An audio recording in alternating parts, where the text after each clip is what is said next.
Viewers, welcome back to our channel Latika stories. మీకు కానీ మన ఛానల్లోని స్టోరీస్ నచ్చినట్లయితే ప్లీజ్ లైక్ చేయండి, షేర్ చేయండి, సబ్స్క్రైబ్ చేయండి. అంతేకాకుండా ఎవరైనా ఫస్ట్ టైం మన ఛానల్ని చూస్తున్నట్లయితే please do like, share and subscribe. Videos చూసి వెళ్ళిపోకుండా స్టోరీ నచ్చితే లైక్ చేసి సబ్స్క్రైబ్ చేసి వెళ్ళండి. నా తరపు నుంచి ఇదొకటే చిన్న రిక్వెస్ట్. ఇక ఈరోజు స్టోరీలోకి వెళ్ళిపోదాం. అశోక్ తలుపు దగ్గర నుంచి మళ్ళీ వెనక్కి వచ్చి ఇషికా నడుమును వెనక నుంచి గట్టిగా చుట్టేశాడు. ఆమెను తన వైపుకి లాక్కొని ఆమె భుజంపై తలవాల్చి మత్తుగా, ఇప్పుడు వెళ్ళాలా? నేను అస్సలు వెళ్ళాలనిపించడం లేదు.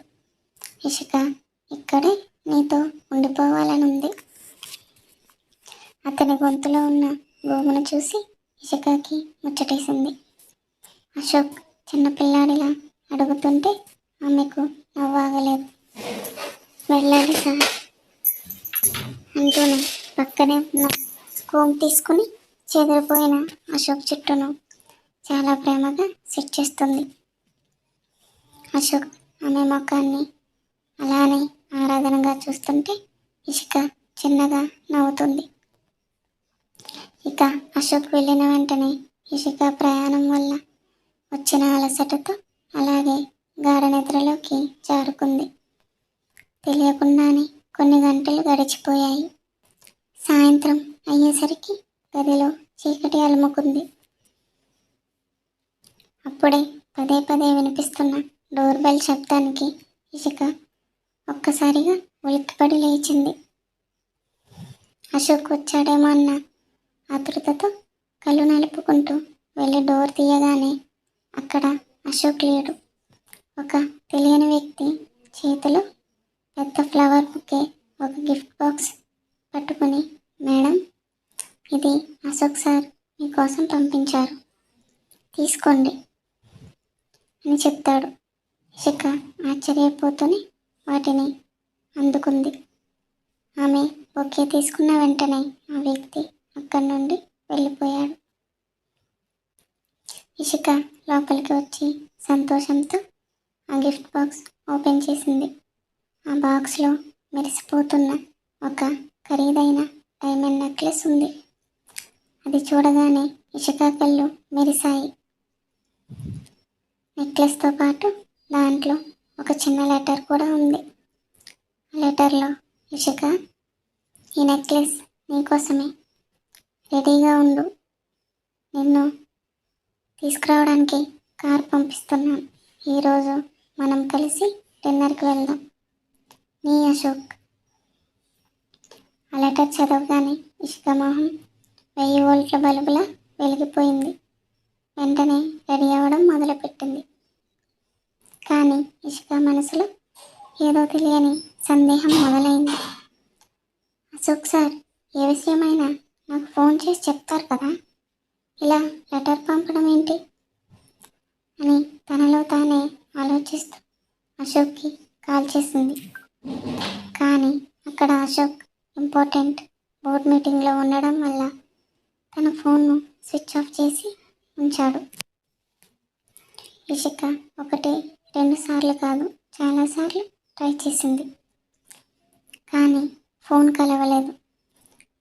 కాసేపు ఆలోచించిన ఇషిక, బహుశా సార్ నాకు సర్ప్రైజ్ ఇవ్వాలని ఇలా ప్లాన్ చేశారేమో. ఇప్పుడు నేను అనవసరంగా టెన్షన్ పడి సార్ మూడు స్పాయిల్ చేయడం ఎందుకు? ఆయన గిఫ్ట్ చాలా బాగుంది, లెటర్ కూడా ఆయనే రాసుంటారు అని ఫోన్ పక్కన పడేసి చాలా అందంగా రెడీ అయింది. తనని తాను అద్దంలో చూసుకుంటూ మురిసిపోయింది. సరిగ్గా అప్పుడే హోటల్ రిసెప్షన్ నుండి ఫోన్ వచ్చింది. మేడం, కార్ రెడీగా ఉందని. ఇషిక తన ఫోన్ ఇంకా బ్యాగ్ తీసుకుని కిందకు వెళ్ళింది. హోటల్ బయట ఒక ఖరీదైన బ్లాక్ సెడాన్ కార్ ఆగింది. డ్రైవర్ దిగి మర్యాదగా డోర్ ఓపెన్ చేశాడు. ఇషిక లోపల కూర్చుంది. కారు వేగంగా నగరం దాటి వెళ్తుంది. మొదట ఇసుక సరదాగా బయటకు చూస్తూ ఉంది. కానీ ఒక 15 నిమిషాల తర్వాత ఆమెకు మెల్లగా అనుమానం మొదలైంది. నిర్మానుష్య ప్రాంతం వైపు కారు వెళ్తుంది. ఎక్స్క్యూజ్ మీ సార్, సార్ ఎక్కడున్నారు? మనం ఎక్కడ వెళ్తున్నాం అని అడిగింది ఇషిక. ఆ డ్రైవర్ అద్దంలోంచి ఇషిక వైపు క్రూరంగా చూస్తూ, అశోక్ సార్ చెప్పిన చోటుకి తీసుకెళ్తున్నాను మేడం, ఒక నిమిషం ఆగండి అని నవ్వాడు. ఇషిక గుండె వేగంగా కొట్టుకోవడం మొదలైంది. వెంటనే అశోక్కి కాల్ చేయడానికి ఫోన్ తీసింది. కానీ అప్పుడే ఆ డ్రైవర్ ఒక్కసారిగా కారు బ్రేక్ వేశాడు.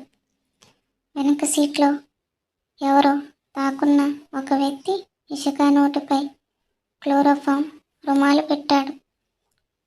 ఇషిక విలవిల్లాడిపోయింది. తన కళ్ళ ముందు లోకం మసకబారిపోతుంది. తను స్పృహ కోల్పోయే ముందు ఆమెకు ఒక వాయిస్ వినిపించింది. అది అభి వాయిస్. కార్లోని బ్లూటూత్ స్పీకర్ నుండి అభి మాట్లాడుతున్నాడు. సారీ ఇషిక, నీ సర్ప్రైజ్ డిన్నర్ ఇక్కడ కాదు, నా అడ్డాలో. ఆ అశోక్ నిన్ను వెతుక్కుంటూ వచ్చేలోపే నా ఆట అయిపోతుంది. మరోవైపు అశోక్ మీటింగ్ ముగించుకొని బయటకు వచ్చాడు. తన ఫోన్ ఆన్ చేయగానే ఇషిక దగ్గర నుంచి 10 మిస్డ్ కాల్స్ కనిపించాయి. వెంటనే కంగారుగా ఆమెకు తిరిగి కాల్ చేశాడు. కానీ ఇషిక ఫోన్ స్విచ్ ఆఫ్ అని వస్తుంది. అశోక్ మనసుకి ఏదో కీడు శంకించింది. వెంటనే హోటల్కి ఫోన్ చేసి కనుక్కోగా ఒక కారు వచ్చి మేడంని తీసుకెళ్ళింది సార్ అని చెప్పారు. అశోక్ కళ్ళల్లో కోపం మండిపోయింది. నేనెవరిని పంపలేదే అని అరుస్తూ తన కారు వైపు నడిచాడు. అశోక్ మీద చురుగ్గా పనిచేయడం మొదలుపెట్టింది. అసిస్టెంట్ని పిలిచి హోటల్ సీసీటీవీ ఫుటేజ్ చెక్ చేయమని ఆర్డర్ వేశాడు. తను పంపకుండానే కారు వచ్చిందంటే అది ఖచ్చితంగా ఎవరో ప్లాన్ చేశారని వెంటనే అతనికి అర్థమైంది. ఇక అశోక్ తన కారులో జర్నీ రోడ్లపై చిరుతపుల్లా దూసుకుపోతున్నాడు. మరోవైపు ఇషిక ఫోన్ను సిగ్నల్ను ట్రేస్ చేయమని తన సెక్యూరిటీ టీంను అలర్ట్ చేశాడు. కొద్దిసేపటికే సమాచారం అందింది. ఇషిక ఫోన్ లొకేషన్ జర్మనీ నగరం చివరన ఉన్న ఒక పాత ఫ్యాక్టరీ దగ్గర ఆగిపోయిందని. ఆ అడ్రస్ తెలియగానే అశోక్ లోపల కోపం అగ్నిపర్వతంలా రగులుతోంది. తన కార్ స్పీడ్ను అమాంతం పెంచి గాలి వేగంతో ఫ్యాక్టరీ వైపు దూసుకెళ్తున్నాడు. అప్పుడే ఇషికకి మెల్లగా స్పృహ వస్తుంది. తల భారంగా ఉంది. నెమ్మదిగా కళ్ళు తెరిచి చుట్టూ చూసింది. ఎదురుగా కుర్చీలో అభి కూర్చొని ఉన్నాడు. అతని ముఖంలో ఒక క్రూరమైన కార్నర్ స్మైల్. అది చూసి ఇషిక గుండె ఆగినంత పనైంది. భయంతోనే వణుకుతూ, అభి, నువ్విక్కడికి ఎలా వచ్చావు? అసలు ఏం జరుగుతుంది? అభి లేచి ఆమె దగ్గరకు వచ్చాడు. అతని చూపుల్లో కామం, పగ స్పష్టంగా కనిపిస్తున్నాయి. ఏంటి షో అంత షాక్ అయ్యావు? నీ ప్రియుడు అశోక్తో రొమాన్స్ చేద్దామని ఎంత దూరం వచ్చావా? అయినా అశోక్ అంటే నీకు అంత ప్రేమ ఎందుకు నాకు అర్థం కావడం లేదు. ఆ రొమాన్స్ ఏదో నాతో చేస్తే తప్పేంటి? నీకు తెలియదు ఇషిక, నువ్వంటే నాకెంత పిచ్చో. నిన్ను ఒకసారి అనుభవించి వదిలేస్తాను. ఆ తరువాత కావాలంటే నువ్వు అశోక్ని పెళ్లి చేసుకో, నాకు ఏం సంబంధం లేదు. కానీ ఇవాళ మాత్రం నువ్వు నాదానివే అంటూ అభి తన షర్ట్ బటన్స్ ఒక్కొక్కటిగా విప్పుతూ ఇషిక వైపు వస్తుంటే అది చూసి ఇషికాకు ఒళ్ళు జలధరించింది.